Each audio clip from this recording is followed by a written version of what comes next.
Well, ladies and gentlemen, viewers, we are taking this round of interviews at the New York International Antiquarian Book Fair at the 7th Regimental Armory in New York. Today is April 14th, and our first interviewee is David Aronovitz. Is that correct pronunciation, David? Aronovitz is fine. Yep. It's fine. Of Fine Books of Minnesota. No. Not of Minnesota, of Michigan? Yes. Okay. Rochester, Michigan? Yes. Okay. Tell us a little bit about your background, David. Family, what your mom and dad did if they worked, siblings. Take us up through college, the time that you were a young man, etc. I was born and raised in Detroit, Michigan, on the very northern border of Detroit. My father was a furniture salesman, and he was born in Middletown, Connecticut. I think he moved to Detroit when he was 3 with his 8 siblings. My mother was from Brooklyn, New York, and met my mother when their family moved here much later in their 20s. My mother was a housewife, raising 2 kids, 2 boys, myself, the oldest, and my younger brother, Michael, who is now deceased. My father was a furniture salesman.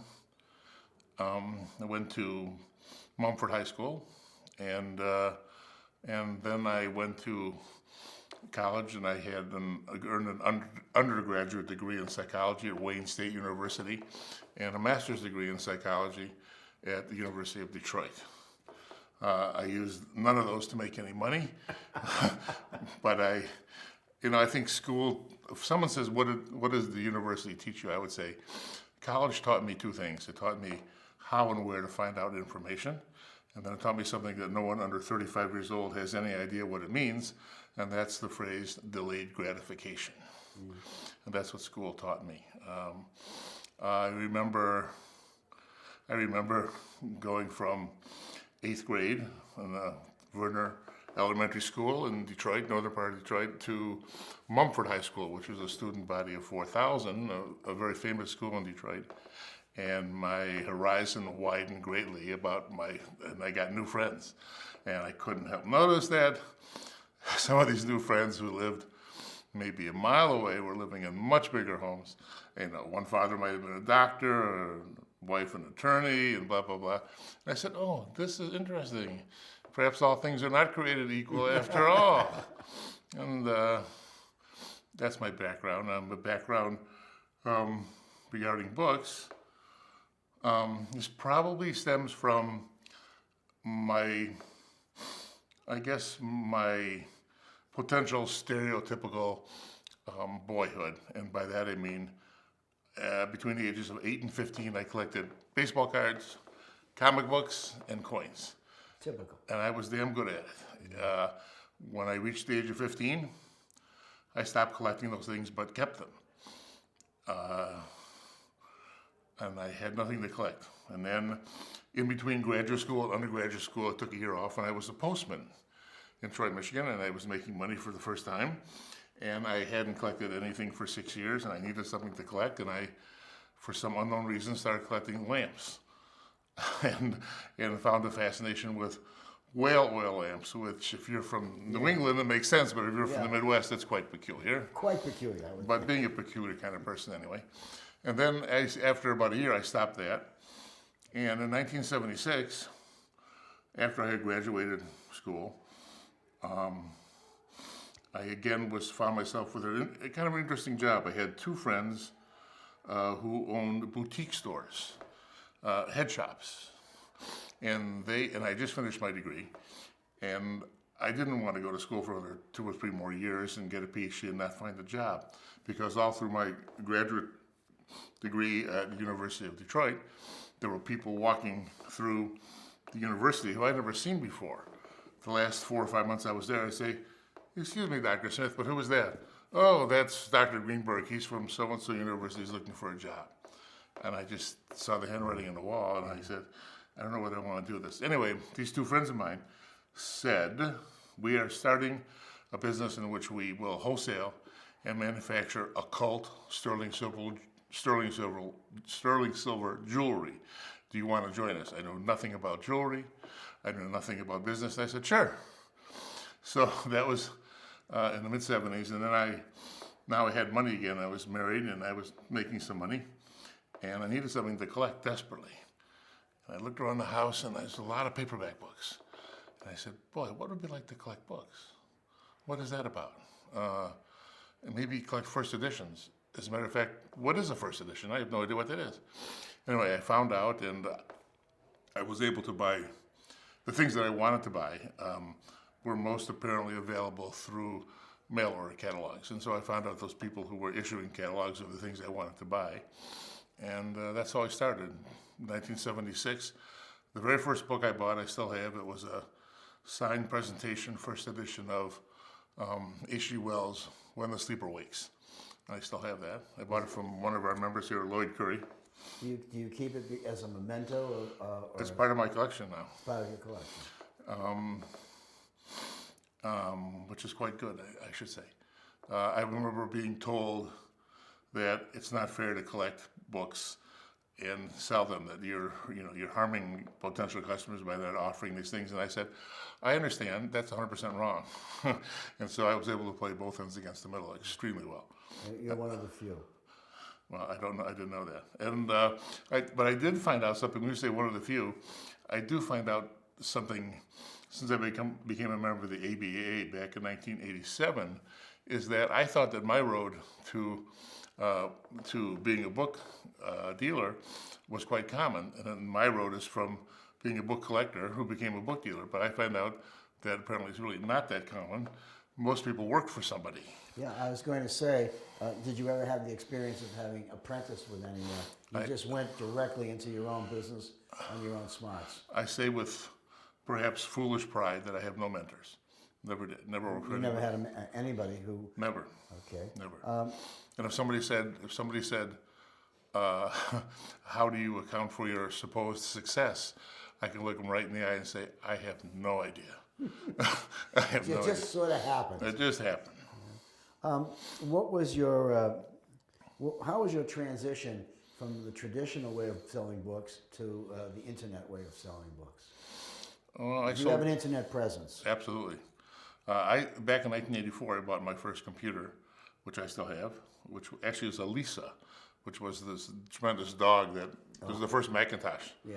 And I bought it when they were just giving them away for $1,000, and just giving them away.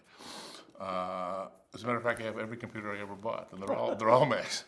But so I was issuing catalogs for a long time. Then 1984 came around, and I started using my computer to make those catalogs instead of typing them up. And then with the advent of the internet, I could see it coming. I could see that would be the best way to sell your items. And so I embraced that and I stopped issuing printed catalogs, which most likely was a mistake, but so be it. So I've been on the internet, right from the days of Interlock. Yeah. And before, and so I think that's over 20 years. I'm not sure how long that's been. It's a good 20 years. And I just saw that was the way of the future. And I think it is. The internet is a marvelous double-edged sword. The bummer is, well, let's talk about the good thing. The good thing is now you can sell books to somebody in Madagascar. Right. That was how you couldn't have done that anyway. Never. The downside is now you. I used to travel a lot. Well, I still used to travel a great deal. I've traveled to every continent except Antarctica. There's nobody doing business in Antarctica. And in the United States, I went to many, many places. And you knew most of the booksellers then. When internet came, you now had Y number of booksellers instead of X, and you never heard of those people. Why? So the downside is now you've got so many more people selling books, and you don't know who they are, and you have no idea if they have any training in books at all. You don't know whether when they say it's a fine copy, that might be a good copy, or whether it's the first edition, might be a book club. You have no idea. Yeah, that's true. And this is an unfortunate problem, because if someone were to, in fact, I've had many debates with some of my colleagues here, and none of them happens to see it my way, and I don't get it. The fact of the matter is, to me, if there was a book that you dealt with for a long time, and there was always maybe 3 or 4 copies available, and now there's 100 on the internet. The fact of the matter is, if there's 100 on the internet, and 90 of those people you never heard of and don't know what they are, then in fact, when they say it's a first edition and it's fine, maybe it's not. Correct. And the only way to do that, to find out, of course, which is not practical, is to buy all the copies and then see what percentage, in fact, are totally incorrectly described. So when people say the books are actually more common now, I say, wait a minute, maybe that's not true. Maybe the person describing this book is totally wrong. So, but it makes it tricky. It's an interesting way to look at it. It makes it very tricky for the new collector who has no idea whether he's about to purchase a book from someone who's been in business for 30 years or 3 days. It's true, but that's the way it is. That's the way it is. And, do you have a homepage that does business? In other words, what does your homepage look like? My homepage is actually directed to my page at the ABAA website. Okay. I have a website that was developed by a 14-year-old kid years ago, and it now is really not dysfunctional. However, all I meant to use it for was to send an email to all my customers and saying, on such and such a day, go to this website and you will see a new catalog. Yeah. However, that's all it had, and so now it needs fixing badly. Well, yeah, if you want to keep up with the Joneses. Yeah. So. You said you stopped doing catalogs, so you don't mail out catalogs as you once did. That's correct. You direct people to your site to see correct. your catalog. That's correct. So, approximately what percentage of your business is done through the internet, and what percentage of your business is done through other means? I would say probably 90% through the internet, maybe 10% through shows. You don't maintain an open shop of any kind? Absolutely not. No, I need the ability to work in my underwear all day and not get dressed. It's a great way to work. As a matter of fact, I recall on a trip to Austin, Texas for a convention one day, my wife and I stopped in a restaurant to have breakfast in Louisiana, and this woman started a conversation with me, and we started talking about work, and I said, I walk to work every day for 30 years, rain or shine, and she was very impressed, but she didn't know that it was a 25-yard journey from my bedroom into the office. I have a one-floor journey from my bedroom to my office, but I don't recommend it for everyone. No. And it's a different story. One of the things that often I ask people is not only about their internet presence or how they were able to get into the internet and figure out how to make it work, is that it seems to me that buying and selling books has become both easier and harder because of the internet. And I think you've touched on it a little bit, but expound a little bit more on why you had decided that your catalogs will be on the internet and not be mailed. Was it a bad or a good decision? I think it would have been wiser to do both. Mm-hmm. I think because when I started the switch a long time ago, many people didn't have a computer or didn't know how to use one or weren't even anticipating buying one. So probably overall it was probably a mistake, but I don't regret it now. I think it's the books that one can locate after the internet and before are the same, but the problem is that they cost more now because more people are supposedly more knowledgeable about it. So I've always found it a race to the bottom. It's a race to the bottom with common books, yeah. But isn't our economy based on everything is a race to the bottom, isn't it? No, I'm not an economist. I'm sure not. I'm sure not. Talk a little bit about some of the people who you came into contact with as a young bookseller. You started off, you said, in like 1972, did you 76, say? I bought my first book. You were a young bookseller. You said you traveled a lot, you did this, that you did that. What are some of your memories of those first 10 years as a bookseller? People you met, the places you went to, things that you may have found, disappointments that you might have come across? Well, that's... How much time do we have? Well, I'll cut you off when you've said too much. I made frequent ventures into Ohio. Took trips that maybe lasted as long as a week. And I used to tease many book-selling friends who said, "Where do you get those wonderful books?" And I said, "Well, I go to a secret place just south of here. It's called Ohio." And because it was wonderful pickings then. And so I met a lot of different people, but I can't think of any of them in the sense that they, affected my direction or what I was doing. I was so naive about the economy. I recall this vividly. I was so naive about the economy that I went to Los Angeles for the first time, or California for the first time, looking for books. The books were much higher priced. And I go, what? Why is this? Because I'm from the Midwest, where that's, the prices there are reasonable, but it was a mind blower. It was a real wake up call, and so I might have actually even upset somebody when I said, "Do you really sell these books at these prices?" What a really stupid thing to say. Well, it's probably an honest thing to say, but maybe not. You shouldn't have said Right. it. But I feel the same way sometimes. But the fact of the matter is, if I am from a certain part of the world and go to another part of the world and notice that the prices are different and or higher, I have more information and knowledge than the person who sells high and has never been to the part where they're low. And so what would that person say if they came to, in this case, the Midwest, and said, "Well, these prices are really low. How do you sell it at these low prices?" Easily. It's also a culture. California is a little bit different than the rest of the country. Yeah. So I met a lot of people. I have a lot of British book-selling friends. In 1984, there was a member of the ABAA, the London contingent, who is no longer a member, but he and I befriended each other via phone calls and me purchasing things from his catalog, and his name was David Mayhew. I don't know if you remember David Mayhew or not. And so in '84, when I went to the UK for the first time, I had three sponsors. I had David Mayhew was kind enough to put me up with his family in London for the first week, and I arrived there the very same day his wife gave birth to their first child. Well, how inopportune. Yeah, so his first child and myself arrived in London on the same day.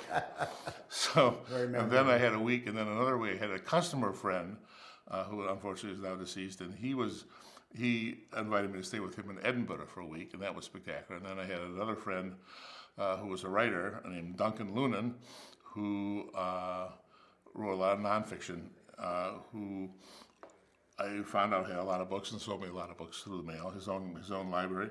And he was my sponsor in Glasgow for a week. And that was my first trip to the UK, or actually Europe for that matter. And I certainly have been there now 20 times. And I've been to Scandinavia 5 times.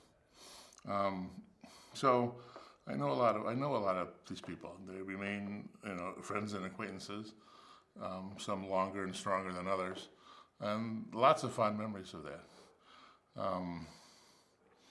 As an offshoot, I guess, because this is a question you probably won't ask me, but I, like Alan Ahern, I found myself, I think, and as a matter of fact, Alan Ahern and Quillen Brush and I joined the exact same time. And we didn't know this about each other, but I found myself having a strong interest in authors' first books. And I'm sure that there's many people who do that. And after searching them out and finding them and loving it, I was very fortunate to discover 2 of them that were unknown to anybody. One was Robert Bloch's first book. The other was Ring Lardner's first book. And that was exciting. I think that's the most exciting thing a bookseller could do, discover something new. But after doing this, I said to myself one day, I said, wait. The first book, an author's first book, is not necessarily his or her first appearance in print. Right. It could be a magazine. So I sought those out. And that was exciting because wonderful things appear in magazines. And of course, many famous novels have been serialized in magazines. That's right. So I love that. And then I befriended some of these authors, not being a shy person. And so I published 18 books. Oh, I didn't know you published anything. And what happened was, the first 3 years, what I did is I published my own short stories. I did 100 copies. I inscribed them to my best customers and gave them out at the end of the year. And of course, when you do your own work, I needed some kind of name of my press that was suitable, so I used the Pretentious Press. And then, after the 3 of those, I asked Isaac Asimov whether he would mind doing one. And my idea was to print his first published work, which was in 1934 from his high school, his Brooklyn high school. And he said yes.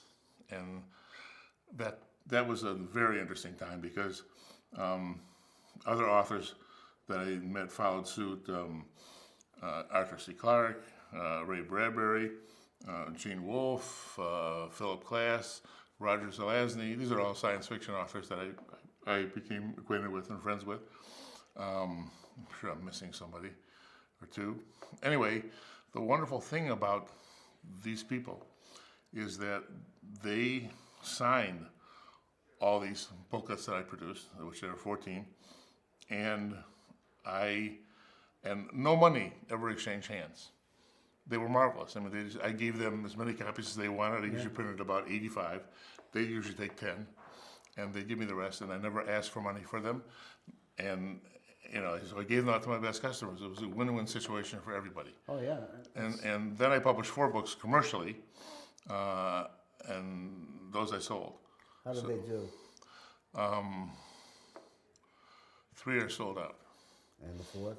The 4th one, I still have a few copies left. So your publishing venture apparently was somewhat successful. Yeah, but when you do only 85 copies, it's shouldn't be that hard. I hope. Well, you're hoping shouldn't be that. Right. I hope so. When we were talking before you sat down, we talked briefly about book fairs.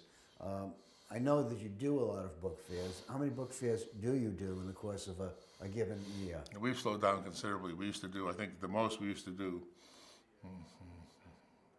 7 or 8, which is not a tremendous amount. Right. But we're now what are you down probably to? 3, maybe 4. You do the major ABAA fairs, or do you do any local fairs? I do this year we did New York and California after a 2-year hiatus. And there are 2 local book fairs in Michigan and Lansing that we do. Yeah. And I go there to buy books. Yeah. Not to sell them, but to buy them. Yeah, but still, you participate, which is Sure. Which is something. As we're getting closer towards the end of our little chit chat, what I frequently ask people is, how do you see the future of our trade?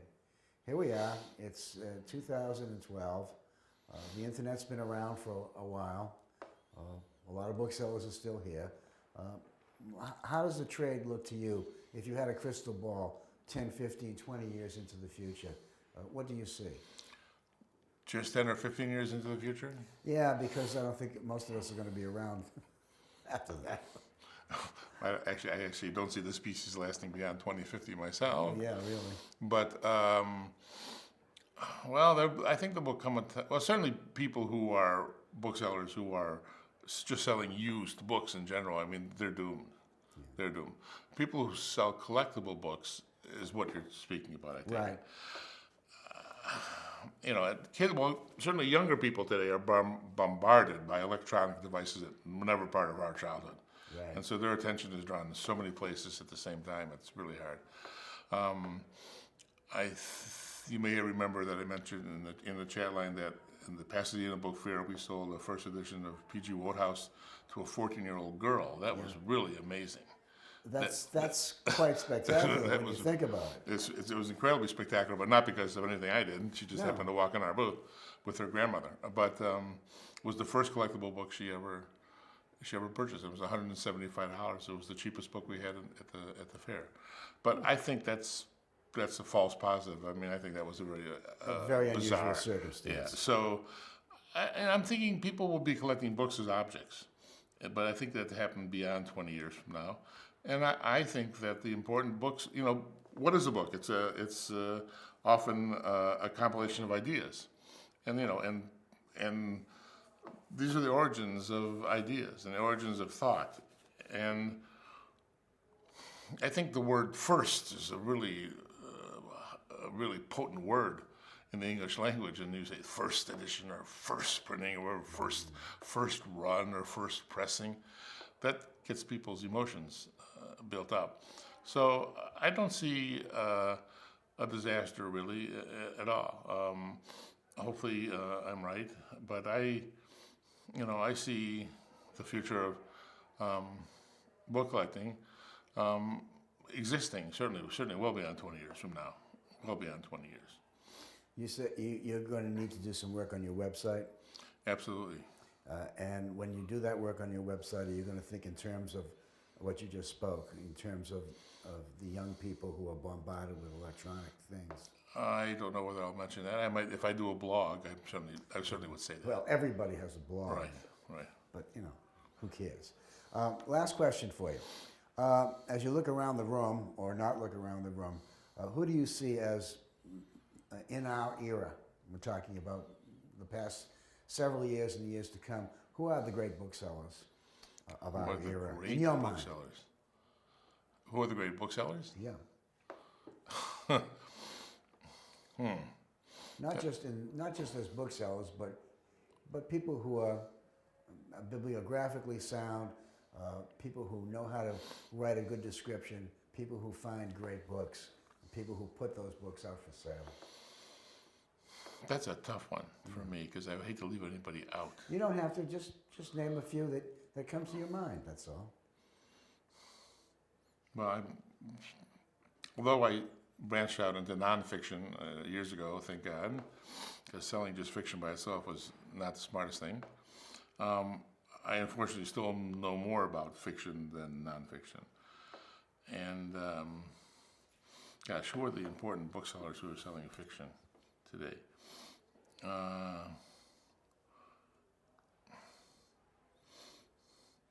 I really don't know best how to answer that question. Well, I don't know. Then you don't have to answer. Yeah, I really don't have the answer. I think it's unfortunately a bit subjective. Yeah. And in your own mind, you probably could think of 20 when you leave here. probably so. But that's a tough one. I would have to sit down with, either walk around here and think about it, rethink about it, or look at their catalogs. I think most ABAA members are quite competent when it comes to a description, or hopefully that's true. Well, I hope that's true too. And my descriptions actually are not particularly good. I mean, I don't cite, references. I don't have, large paragraphs saying, this so-and-so says this and this and that. And, it's probably not the best thing, but It works for you. It works for me, and I'm, self-taught. How, then that might be a negative, for me, but I just never saw, if you're listing an item and there are 10 of them on the internet and 7 or 8 other people offering the same book give you all the references, do you need another one? Knuckle reference, as we used to say. Okay, well, our time has quickly come to a close. Thank you so much for participating, and I look forward to seeing your interview up on the homepage. Me too.